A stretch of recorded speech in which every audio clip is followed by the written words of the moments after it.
Dr. Pierce took off his glasses and put them on the table, next to the folder from which he had just read the results. Jessica Morgan stared at him, squeezing the armrests of her chair so tightly that her knuckles turned white. "Say that again, please," she whispered, though she'd heard everything perfectly well the first time. "You tested positive for HIV, Mrs. Morgan.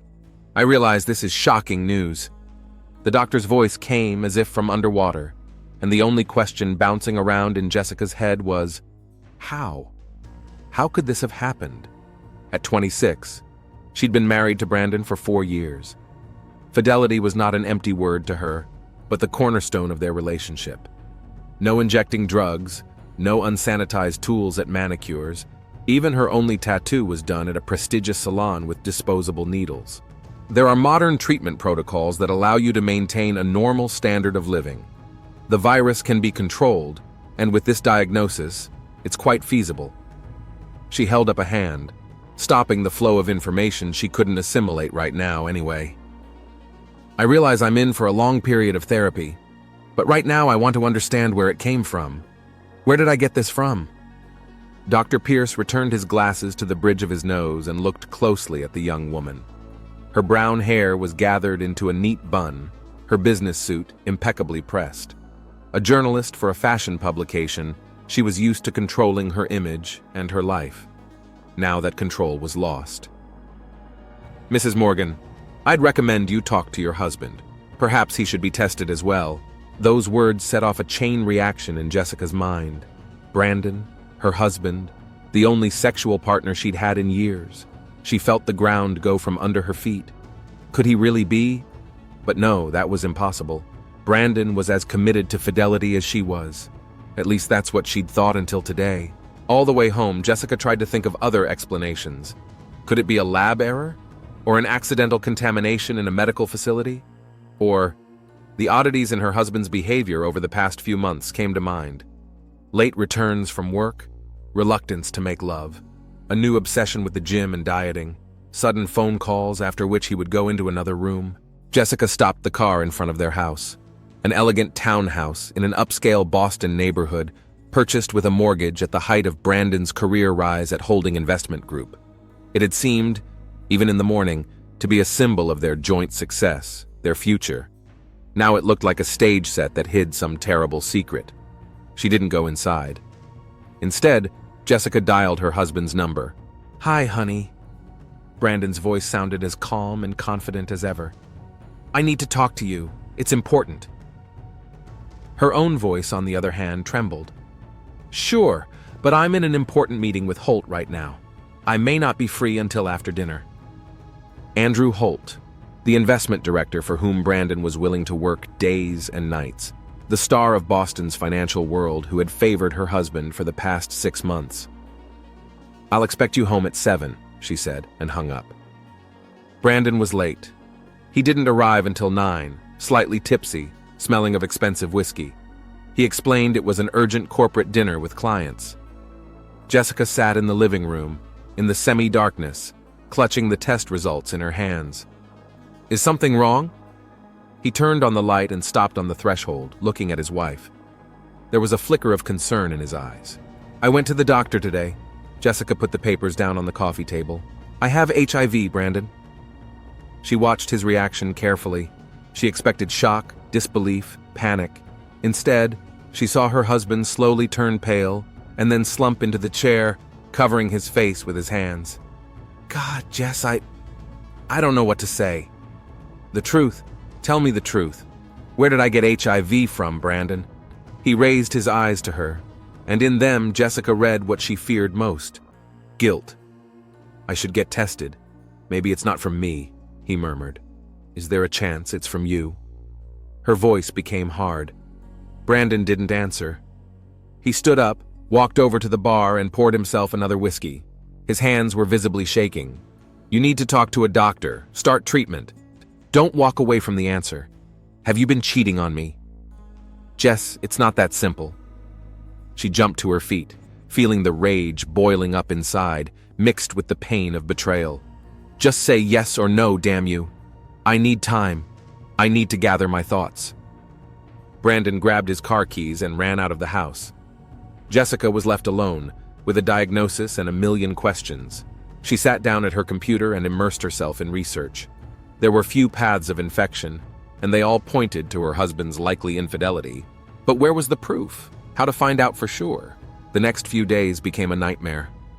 Brandon moved into a hotel, explaining that he needed space to figure things out. He took tests, but the results weren't in yet. Jessica took a sick day at work, saying she had the flu. It took all her energy to start taking the antiretrovirals and search for the truth at the same time. She checked their shared phone bill. Dozens of calls from Brandon to Andrew Holt in back-at-off hours. Checked the credit history. Dinners at restaurants when her husband said he was working late. And strangest of all, Bellevue Hotel twice a month, room charges for the past 5 months, always on Tuesdays, always for half a day. By the time Brandon called, Jessica was on the verge of a nervous breakdown. "My tests came back positive, Jess. I'm so sorry." "Which one was she? Or was there more than one?" "Let's meet and talk. I'll explain everything." "I don't need an explanation. I want the truth. Who infected you?" "I can't say over the phone. It's complicated." Jessica hung up. Brandon had sent a text saying he'd stop by the house to pick up his things tomorrow at noon, when she usually wasn't home because of work. Hiding and avoiding conversation was his strategy, but she was a journalist for a reason. She needed facts, and she knew where to find them. On Friday, the offices of Holding Investment Group were hosting a big corporate party to celebrate a deal with Japanese investors. Brandon had been working on this deal for the past 3 months. He'd said the party would be for employees only, but Jessica decided it was the perfect time for a surprise visit. She put on her best black dress, did her makeup to perfection, and styled her hair. The mirror reflected a confident woman, though inside everything was screaming with pain and uncertainty. She was allowed into the party without any problems. The guards were used to the fact that the wives of top managers often joined such events. Live music was playing in the main hall. Waiters were serving champagne and canapes.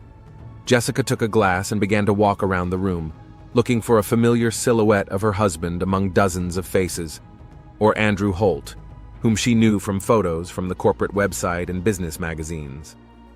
Looking for someone in particular? A young woman with a marketing department badge approached her.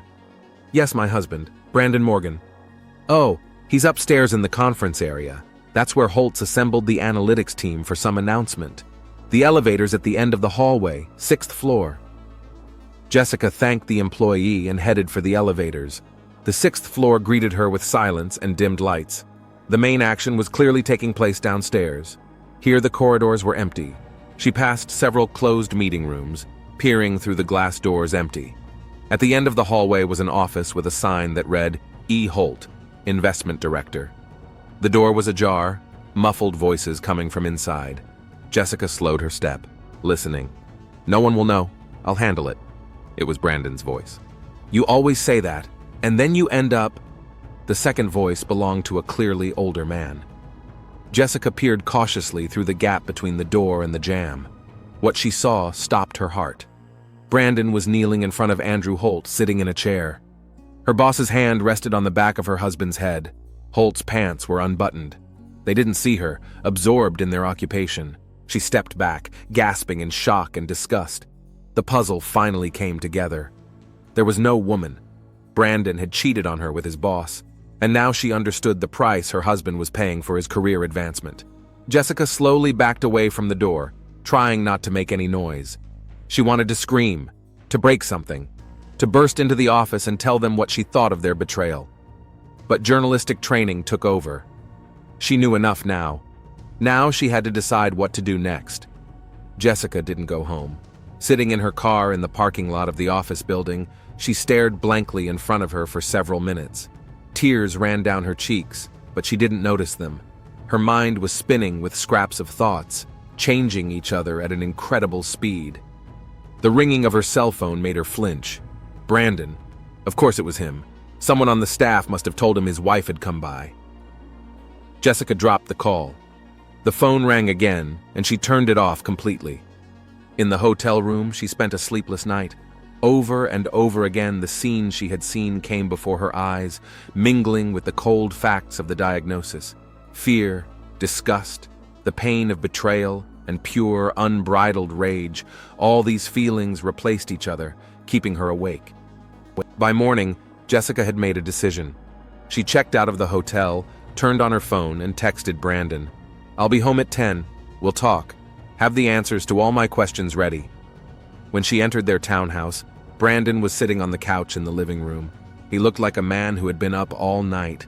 Red eyes, stubble, crumpled clothes. "Jess, where have you been? I've been calling you all night." "I saw you with Holt yesterday," she interrupted him, not wanting to waste time on idle chatter. "Saw everything." Brandon froze, eyes widening with shock. He opened his mouth, closed it, then opened it again, but couldn't utter a word. "I know about your connection, Brandon.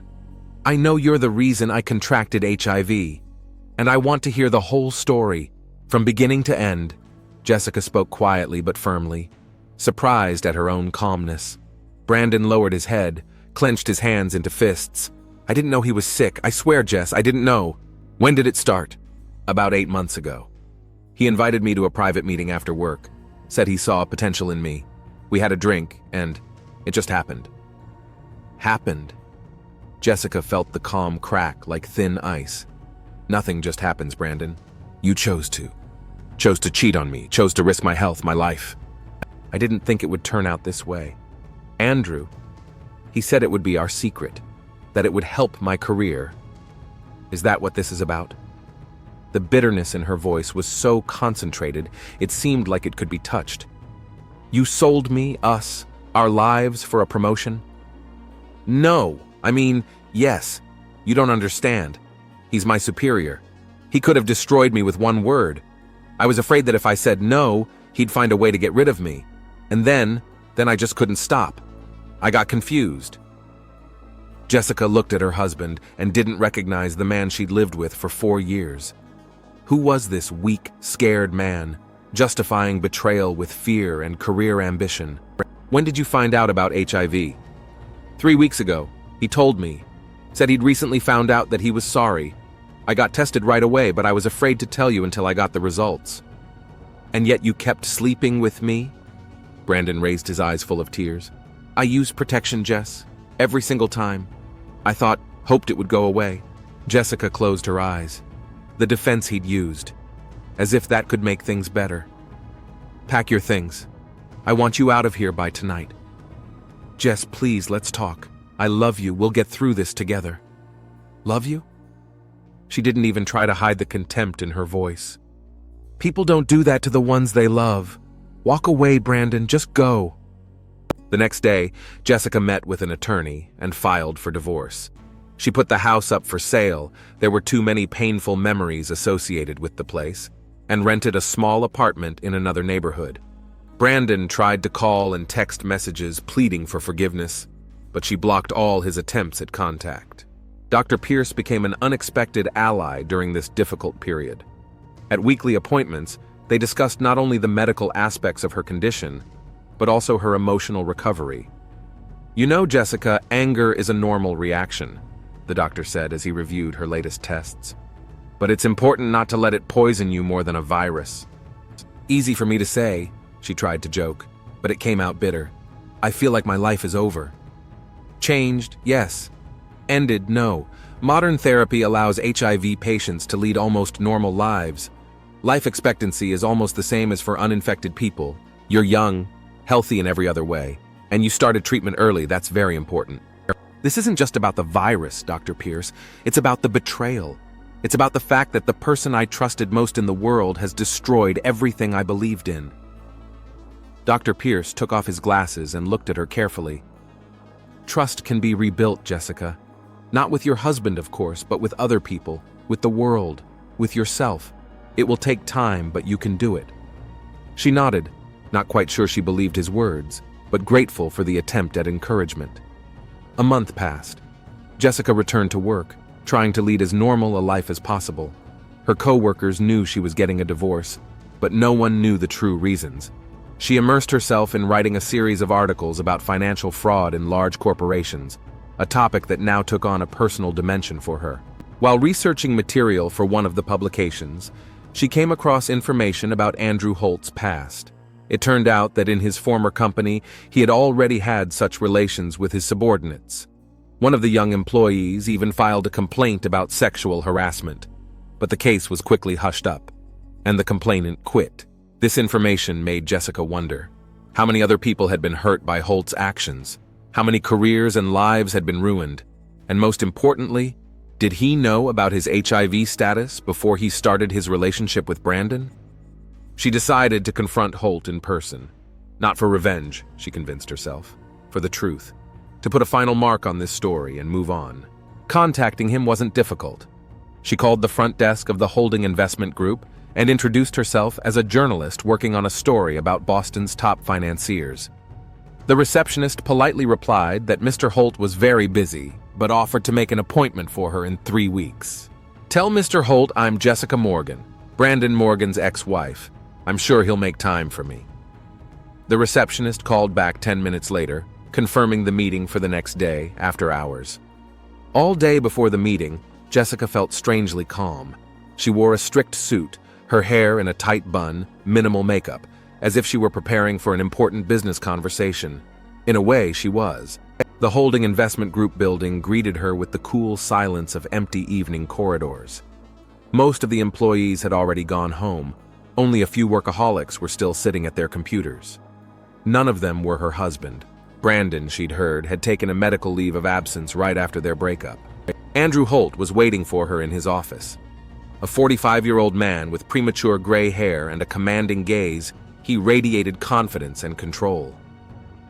Jessica had only seen him before from afar, or in photographs, and certainly in a scene she'd rather forget. "Mrs. Morgan, come in," he indicated her to the chair across from his desk. "I must admit I didn't expect you to be so direct. I don't like to waste time." Jessica sat down, placing her bag on her lap. "I just have a few questions, Mr. Holt. You can just call me Andrew. I prefer formality.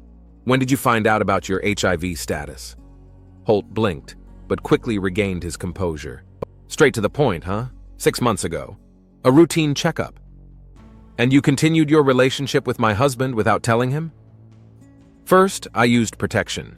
Second, I told him as soon as I got confirmation of the diagnosis." 6 months ago? Brandon said you told him 3 weeks ago."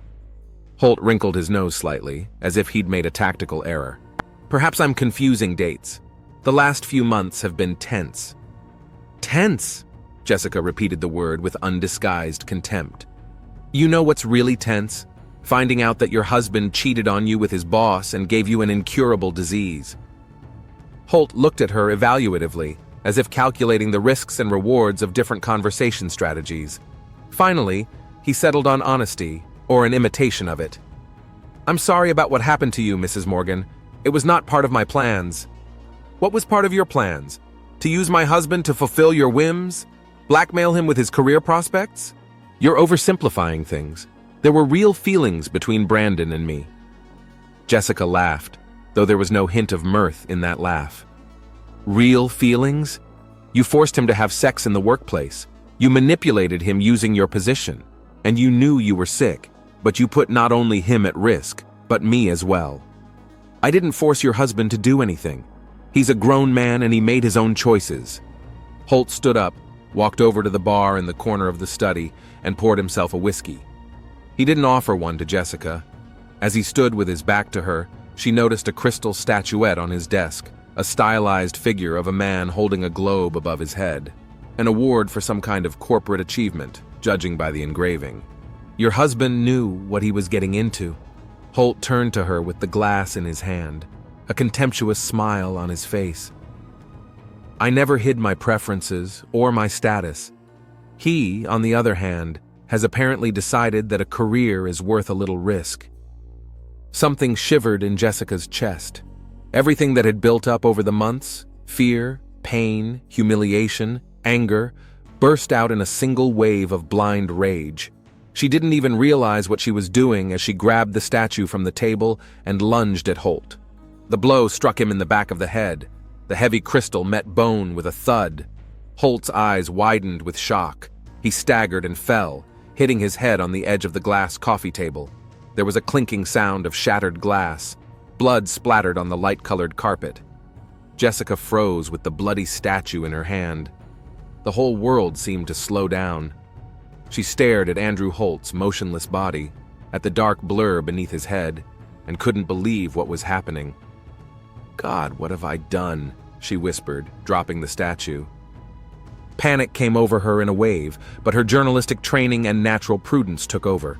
She knew that security had seen her enter the building, knew her face was captured by the cameras. Fleeing was pointless, but she wasn't about to go to jail for murder, even if unintentional. With cold, methodical precision, Jessica wiped her fingerprints off the statue with the edge of her jacket, then looked around for other surfaces she could touch, wiped the back of her chair, the doorknob, the edge of her desk, took a napkin out of her bag and picked up the statue with it, placing it back on the table, but in a different position, so that it looked like Holt might have hit it when he fell. Making sure she left no obvious signs of her presence, Jessica pulled out her cell phone and dialed 911. "Emergency services, what's your emergency?" I found a body. I think he's dead. In the Holding Investment Group office, 6th floor, Andrew Holt's office. Please stay where you are. The police and ambulance are on their way. Can you tell me what happened?" "I don't know. I went to meet Mr. Holt and found him like this. There's blood here. Lots of blood." Her voice trembled, but it wasn't an act. The shock and horror of what she had done was absolutely real. "Did you check for a pulse? Is he breathing?" Jessica looked at the motionless body. She didn't want to touch him for fear of leaving marks, but she knew the dispatcher wouldn't let up. "No, I'm afraid to come any closer." "I understand. Stay on the line until the police arrive." Jessica obediently held the phone to her ear, standing in the office doorway as far away from the body as possible. Everything inside her screamed with fear and the realization of the irreparability of what had happened, but outwardly, she remained strangely calm. She needed to survive. She had to find a way to get through this. As she waited for the police, her thoughts revolved around one question. Would they believe her? Would she be able to convince the investigation that she had just come to talk and found Holt already dead? And most importantly, would she be able to live with what she had done? The sound of sirens brought her back to reality. Soon people would be here asking questions, looking for clues, building a picture of what had happened. Jessica took a deep breath and began rehearsing her version of events in her head. She had come to talk about her husband. She wanted to know the truth. She found Holt already dead. It was close to the truth. Close enough to sound convincing, and far enough away to keep her out of jail. When the first policeman ran into the office, Jessica raised her eyes full of tears at him. "Help," she whispered. "Please help." But even in that moment, she knew she wouldn't need real help anymore. The years she'd spent gathering facts, analyzing details, building a whole picture out of disparate pieces for her articles, it was all working for her now. The perfect crime? No, there was no such thing. But she'd done everything she could to hide the truth. Now all that was left to do was wait to see if her plan would work. Detective Olivia Chen sat behind the wheel of an unremarkable sedan, watching the Holding Investment Group building. Police tape and ambulances provided a stark contrast to the laconic facade of the office center. The third murder in a month, and it was in her neighborhood. Bosses pressed, reporters demanded comment, and all she had was another puzzle without a single clue. "Detective? CSU's finished their initial sweep." A young patrolman peered out the car window. Olivia nodded, got out of the car, and headed toward the building. 38 years old, 12 of them in homicide, she looked younger than her years, but she moved with the confidence of someone who had seen every shade of human cruelty. She was met on the 6th floor by the medical examiner, Dr. Ramirez. Death occurred between 7 and 8 p.m. Head trauma, most likely from hitting a glass table. But there's also a second blow to the back of the head, possibly with that statue. He pointed to a crystal figurine in a plastic evidence bag. "Are we ruling out suicide?" Olivia put on her gloves and examined the scene. "Completely. The angle of impact is wrong. Someone pinned him with that thing, and then he fell and finished himself off against the table." Olivia nodded. The forensics team was bustling around, collecting samples, taking photos, looking for prints. "Is the witness still here?" "In the office next door. The woman who found the body. Jessica Morgan, 26 years old, journalist." Olivia walked to the adjoining office, where a young woman sat with a cup of tea offered by one of the police officers. Pale face, eyes red from tears, but at the same time, a strange inner calmness. "Mrs. Morgan, I'm Detective Olivia Chen. I'd like to ask you a few questions." Jessica looked up. "Of course, Detective. I'd like to help. Tell me, what were you doing here at this hour?" "I had an appointment with Mr. Holt. I'm a journalist, working on a story about Boston's financial leaders. One more thing. My husband, Brandon Morgan, works here in analytics. He worked under Mr. Holt." "And you wanted to interview your husband's supervisor?" "Ex-husband. We're in the midst of a divorce." Olivia noted the slight hesitation. "When did you come in for the meeting?" "Around 7 p.m. "And what did you see?" "The door was ajar. I knocked, but no one answered.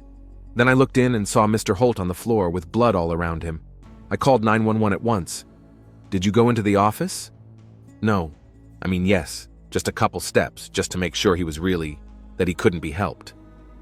Olivia jotted that down in her notebook. "Did you touch anything in the office?" "No, nothing. I was in shock." "I see. Did you know Mr. Holt personally?" "Not particularly. Saw him a few times at corporate events when I came with my husband." "And did your ex-husband get along well with him?" Jessica averted her gaze. "I suppose so, yes. Andrew, Mr. Holt appreciated his work."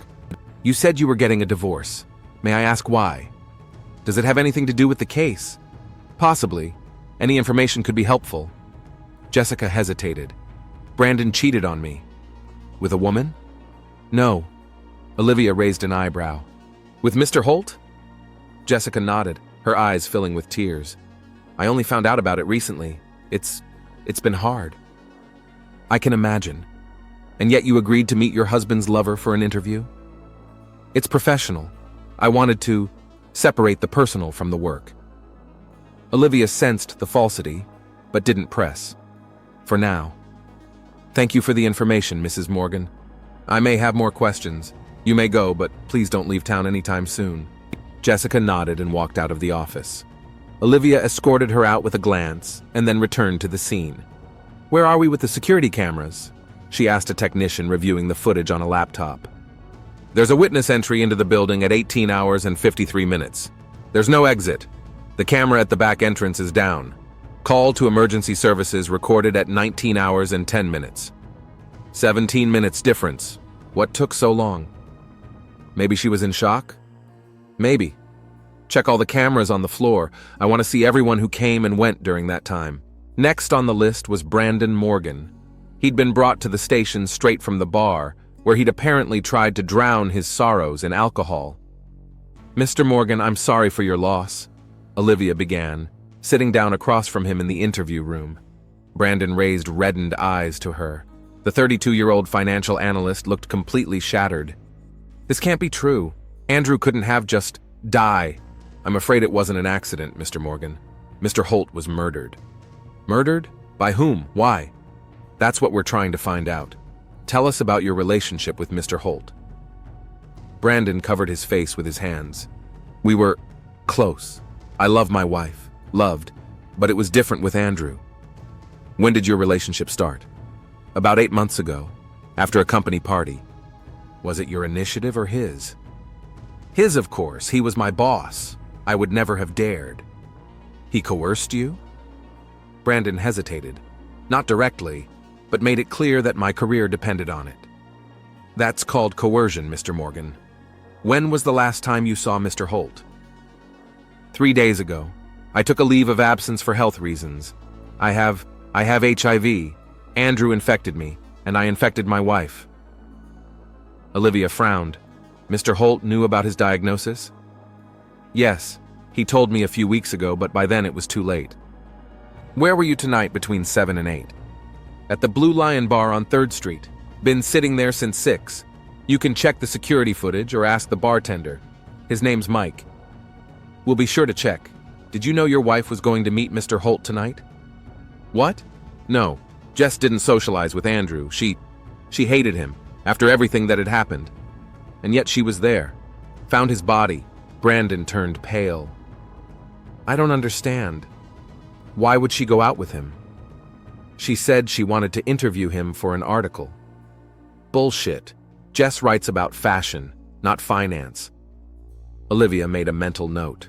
Lie number 1 in Jessica Morgan's statement. Back in the office, Olivia pinned the crime scene photos to the board. Holt lay on the floor, shards of glass table around him, blood on the light-colored carpet.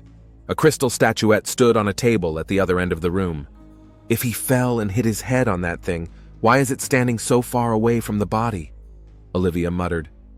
Detective, we have the preliminary forensics results. A young officer entered the office with a folder of documents. There are no prints on the statue. None at all. It's perfectly clean. Rubbed. Looks like it. And there are no prints on the doorknob or the edge of the table either. It's like someone wiped it down very carefully.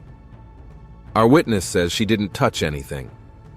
Then we have a problem. Olivia turned back to the security footage. Jessica Morgan entered the building at 18 hours and 53 minutes. Took the elevator to the 6th floor at 18 hours and 56 minutes. The emergency call came in at 19 hours and 10 minutes. What was she doing for those 17 minutes? Olivia decided to dig deeper, pulled up Jessica Morgan's medical records, and found an HIV diagnosis from a month ago. Pulled up Brandon's records and found the same diagnosis 2 weeks later. Holt's been HIV positive for 6 months. The picture was starting to take shape, but needed proof. Do we have anyone else who was in the building at the time? Olivia asked the assistant. Just the security guard on the 1st floor and the cleaning lady. She was working on the 5th floor. Get the cleaning lady. Martha Gonzalez, a woman in her 50s with a tired face, nervously rubbed the edge of her apron. I didn't see anything, detective. I was just scrubbing the floors. But you might have heard something. You were a floor below. Did you hear any unusual sounds? Martha hesitated. Yes, there was an argument. A man and a woman. I couldn't make out the words, but the woman was yelling. Then there was a loud sound like something falling. I thought maybe something heavy had been dropped. What time was that? Around 7 in the evening. I was just finishing up on the 5th floor. Did you see this woman? No, but later I saw her in the elevator on the way down. Well-dressed, brown hair, looked upset. Would you recognize her if you saw her again? I think so. Olivia showed her Jessica's driver's license picture. Yes, that's her, Martha said confidently. The crime picture was becoming clearer, but there was still a lack of direct evidence. Olivia went back to the CSI reports, hoping to find something missing. Check the witness's clothes, she ordered. There had to be something left there. Blood, fibers, glass shards, anything. Waiting for the forensics results was always the most agonizing part of the job. Olivia reread the testimony, looked at the photos, tried to visualize how everything had happened. Jessica comes to Holt's house. They argue. About what? HIV, revenge, betrayal. The argument escalates into conflict. Holt turns his back. A fatal mistake. Jessica grabs the statue, smacks him in the back of the head. He falls, hits the table. She realizes what she's done, wipes off the prints, returns the statue to the table, but not where it originally stood. She waits, gathers her thoughts, calls the police. A call from the examiner interrupts her musings. Detective, we have something interesting. A microscopic drop of blood was found on the cuff of the witness's blouse. It's a match to the victim's blood type. We're running a DNA test to confirm. Great. Prepare a search warrant for her apartment and an arrest warrant. The next morning, Olivia met with Jessica Morgan again, but this time in the precinct interview room. Jessica looked calm, but wary. Mrs. Morgan, thank you for coming in. I have some additional questions. Of course, Detective. What can I do for you? You said you were here to interview Mr. Holt about finances, but your husband claims you write about fashion, not finance. Jessica tensed slightly. Expanding my subject matter. I wanted to try something new after my divorce. I see. Why didn't you tell me you'd recently been diagnosed with HIV? I didn't consider it relevant to the investigation. Even with the fact that you were infected by your husband, who was infected by Holt. That's a very strong motive for murder, don't you think? I didn't kill him. Jessica kept her composure, but Olivia noticed the white knuckles of her fingers gripping the armrests of the chair. Then explain how a drop of Andrew Holt's blood ended up on the sleeve of your blouse? The same one you were wearing in his office. Jessica stiffened. Yeah, I don't know. Maybe when I was checking to see if he was alive? You said you didn't go near the body. Didn't touch anything in the office.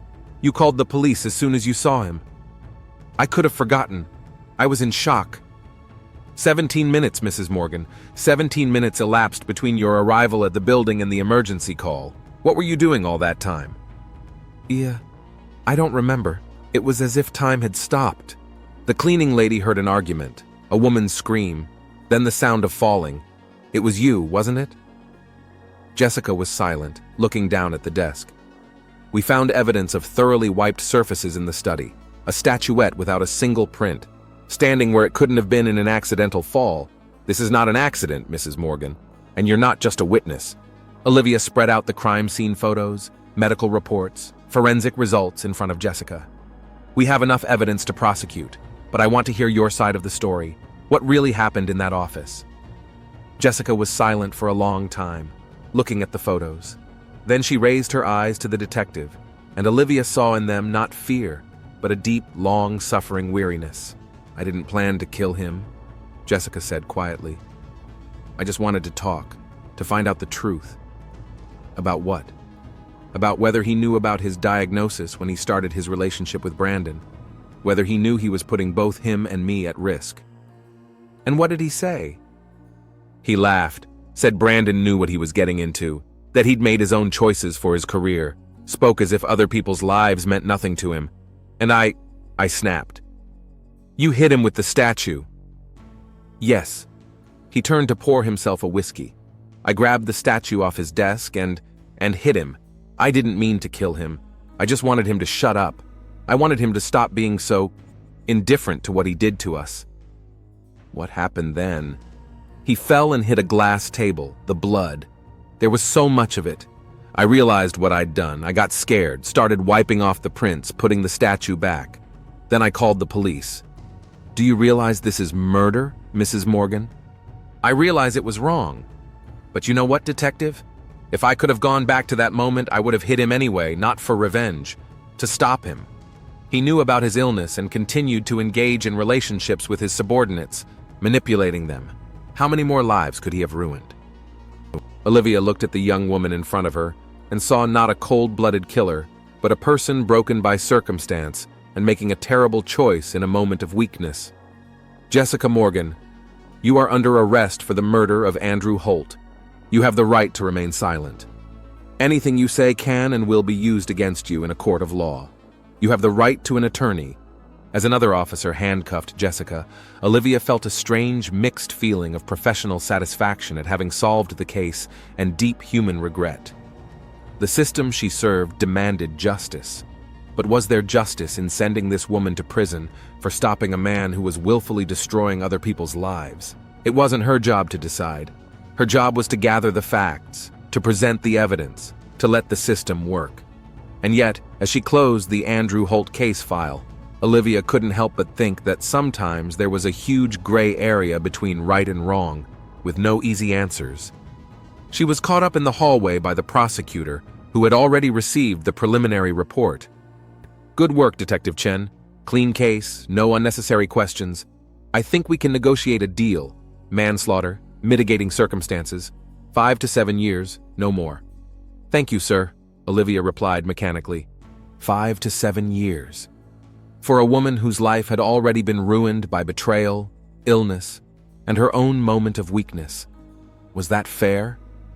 Olivia didn't know, but she did know she'd sleep a little worse tonight than usual, thinking about Jessica Morgan and how thin the line between victim and perpetrator sometimes was.